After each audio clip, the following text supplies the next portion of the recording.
Everybody was super grateful that we were there to help, and we were there doing what we could. What really stood out to me was we were driving in, and there's like a big boat barn with what had to be hundreds of boats, and we drove past it, and you could just see it was completely destroyed. I mean, there was boats laying like 50 yards away, just blown out of nowhere. The whole thing was collapsed in. Boats were stacked on top of each other. Just millions of dollars of damage just in that one property. We pulled in. We turned down Main Street, downtown Rockport, and brick houses were destroyed, shops were everywhere, signs, telephone poles laying in the middle of the street.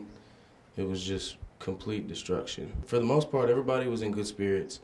I mean, at that point, there wasn't really much you could do about it. You just had to get to work and clean it up. And my group mostly cut trees and moved the tree stumps, moved branches and brush, and a couple other guys, they moved wreckage from a barn that was completely destroyed. And most of the time we were just moving wreckage. I mean, moving it from one spot to another, just making piles. Earlier this week, me and my teammates were fortunate enough to be able to take a trip to Rockport and help out with the Hurricane Harvey victims. It was a very surreal scene, but we were really excited and glad that we were able to give back to the Rockport community. The family that we met was really nice. The father was actually blind and the mother had polio. And it was just such a humbling experience. When we were down there, it was kind of like surreal, because I've never been in a hurricane and most of my teammates haven't either.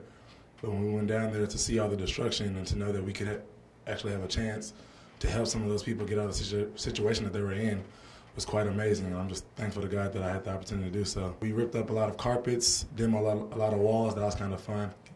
But we just did everything we can to give the most help that we could. We met a dog down there named Harvey.